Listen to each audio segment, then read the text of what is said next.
All right, let's grab your Bibles. We're back in Daniel chapter 6. Daniel chapter 6. Looking forward to this coming week. The Pensacola team has arrived in Brisbane. We picked them up from the airport last night and got all their luggage to where they're staying. They're staying in a really nice spot. But Brother Cerrone said to me, "Do you realize how rare it is to come by accommodation in Brisbane?" I'm like, "Yep, just had to move. I understand what it's like." And so they're staying at a caravan park in a couple of cabins. And they have the awful thing of when they walk out their front door, just happens to be the ocean, where all the skips with all the yachts and stuff happen to be what they wake up to every morning. So I said, "You could have a worse life. You know, it's quite nice." And they were like, yeah. So this week will be a good week. Wednesday night, they'll be with us in the evening service as well. And I'm going to give, none of them have ever had the experience of teaching or preaching via something like Zoom. So, two of them are getting the experience. I said we normally take about 20, 25 minutes. You each have about 10 to 12 minutes each, and you each get to do a Bible study. And they said, "Really?" I said, "Yeah." They said, "How?" I said, "Just like you would normally do. It'll be okay." And so you'll see them then, and they'll be in the prayer groups as well. And then on Super Saturday, I've asked, if you were here a little bit of time, remember Josh Zacharias. He was on two of the teams. He's now in Melbourne as a missionary, and so he's flying up to be with us for Super Saturday. And so I've asked him to preach on Saturday to the teens and Sunday night as part of the church service. We'll have them. And so it'll be a good time. The team is fun. They're interesting. Anytime you get a group of about 10 or 11 people together, yeah, there are some quiet ones and there are some not so quiet ones. And you'll have no problem working out which one that is and which ones those are and all those types of things. But it should be a good time. We should have a good week together. And again, if you're free at all this week and you'd like to do some letterboxing, I can let you know when we're going each day. And we'll be letterboxing the Mango Hill area, inviting folks to Super Saturday. And so just those things will be coming on this week. Now, Daniel chapter 6, as we continue on in this discipline of prayer, we looked at that we had to decide to pray, and then we looked at we had to decide when to pray, right? Now, you want ready for earth-shattering number 3 that we should do? Ready? Decide how to pray. Decide how to pray. You say, "What do you mean?"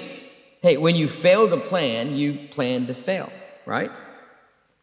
Everyone said, "Oh, I'll just figure it out as I go."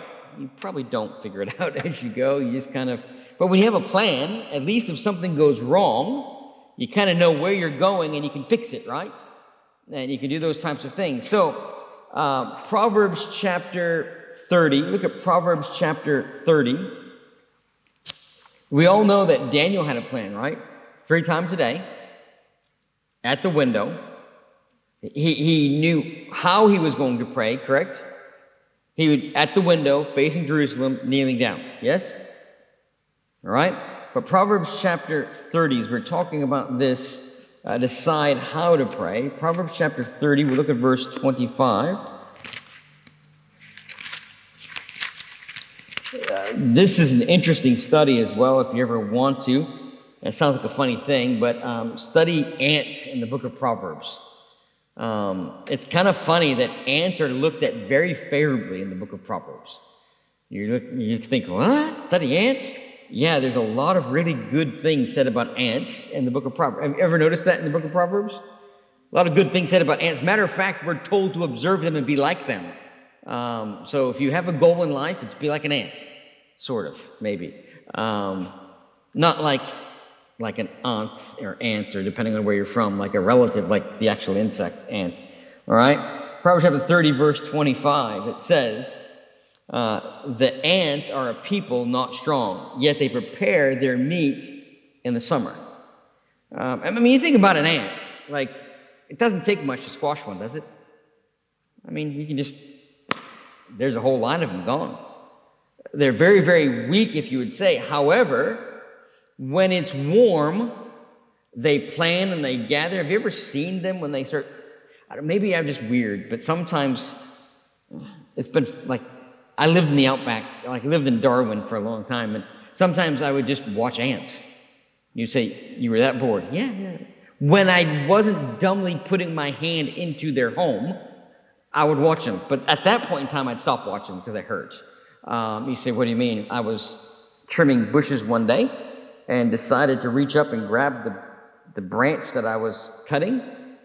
Unbeknownst to me, what I grabbed was the green ant's nest around the branch, and my hand was in the green ant's nest. You want to talk about being lit up.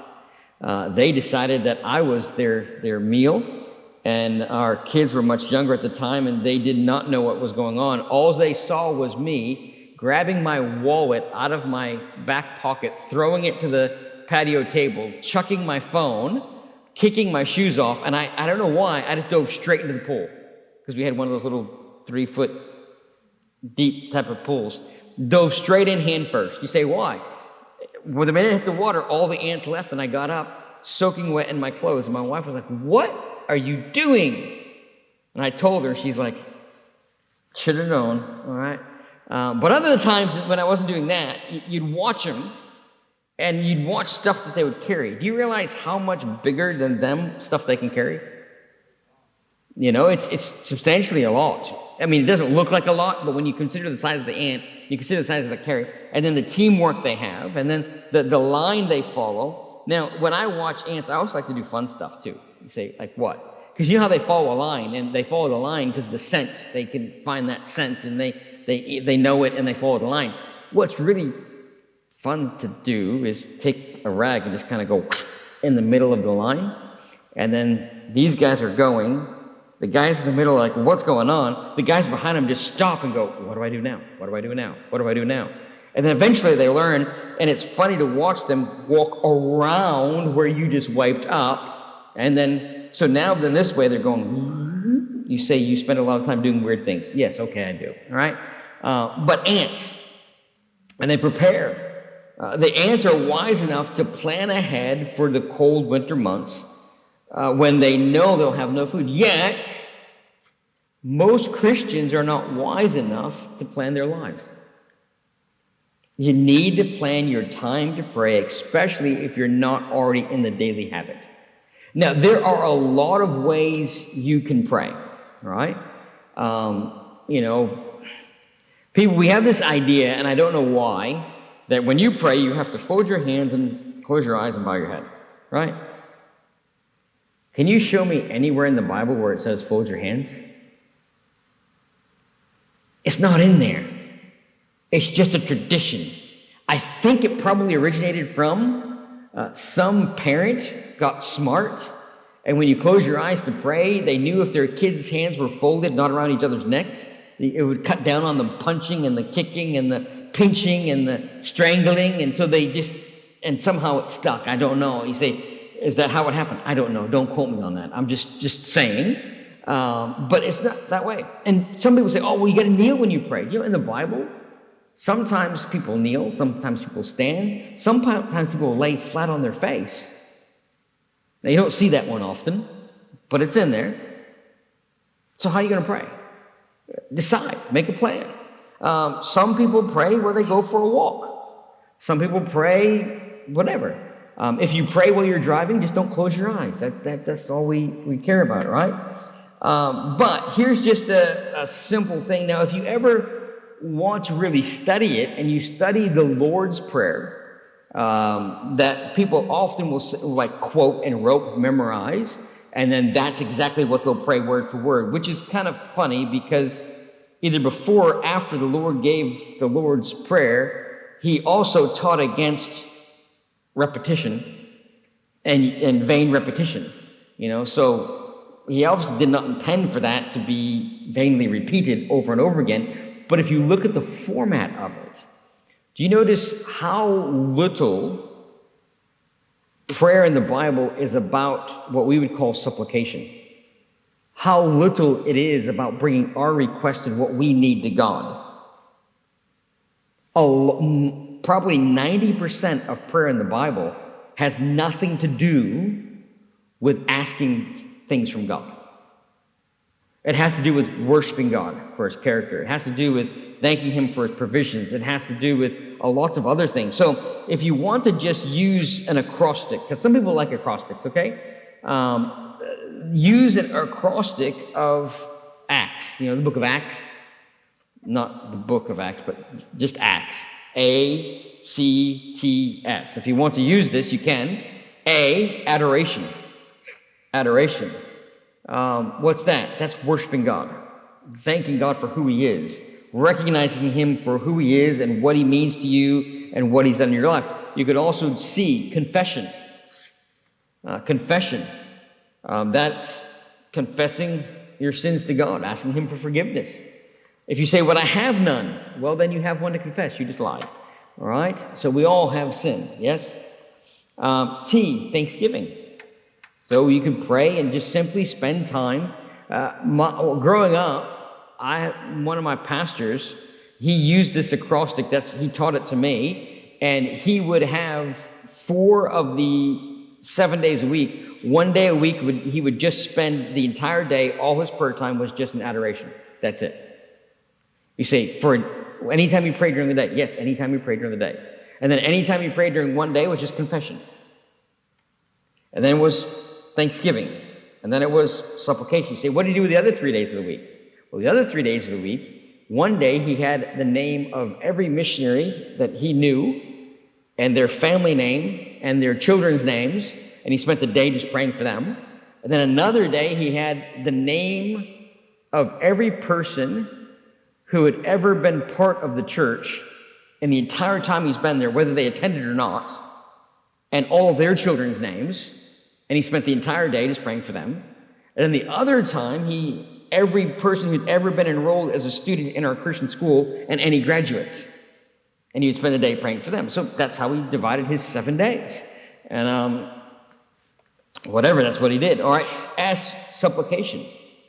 You notice the last thing we talked about in this idea of how to pray, decide how you're going to pray, is actually the asking of requests. Use a prayer list. Hey, it's okay. Write them down. You say, but what happens if it gets old? That's okay. Change it. Move it around a little bit. It's okay. Rearrange it. Know what you'll pray for. Now, guys, have you ever been given the grocery shopping list? Some of you are like, what? Grocery shopping list? Try it sometime. We actually have gone to a grocery shopping list on our phones. I'm not condoning apps. I'm not promoting apps. I'm just telling you what we do, okay? So don't take this as we have good old Google Keep. And on Google Keep, we only log into one account. That's my wife's account. You say, why? Because then everything synchronizes. And she can do a shopping list, and I can be out, and I can say, "Hun, do you need anything on my way home?" And she says, "Yes, could you stop by this place and pick the list up?" I'm like, "Oh, what's the list?" It's in the phone. And what's really bad is, before you check out, here's what you have to do. You have to pull it down. You say, why? Because while you're shopping randomly, she'll add stuff to the list. And if you don't pull it down, you'll get home and you'll be like, "I got the list," thinking you accomplished something and conquered the great list. And she'll be like, "Well, where's this and this and this?" And I'll be like, "It wasn't on the list." She's like, "Did you pull down and refresh?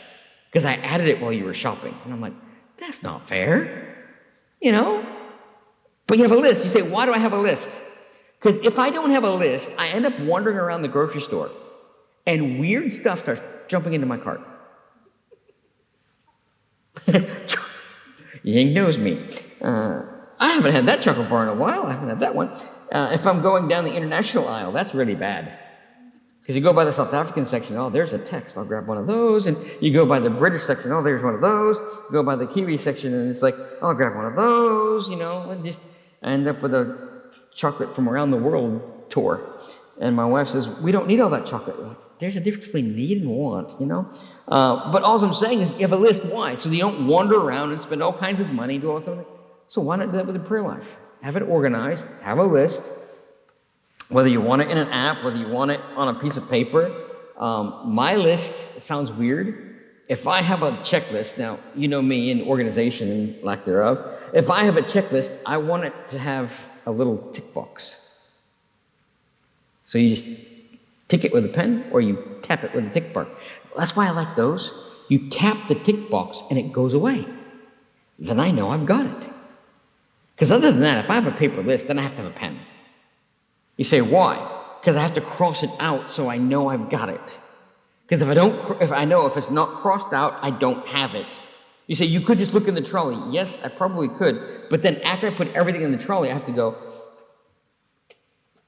before I check out. So I make sure I have it all. But if it's ticked, I know I've got it, right? So organize it. That way, if it's ticked, you know you prayed for it. Something, use it. Otherwise, you waste time wandering around and aimlessly never accomplishing what you plan to do. And it should be the same in your prayer life. Like, how are you going to pray? Get it down. What model are you going to use? What way are you going to use? And change it up. Maybe use the X acrostic, and then after a while it gets old, and find something else. But here's the thing. Decide how you're going to pray and stick to it. That's what Daniel did. Even when things got difficult and things got hard, and he knew if he already decided how to pray, if he prayed that way, he was going to be in trouble, correct? But he decided a long time ago how to pray, and he just did it. And that's what we need. And there's still two more, but we won't get there, all right? It's too much time right now, and we need some time to pray. So let's pause for there. We'll come back, and we'll get a couple more in, maybe. All right? Not next week. We'll have some special speakers for this time, and we'll do that. All right, now,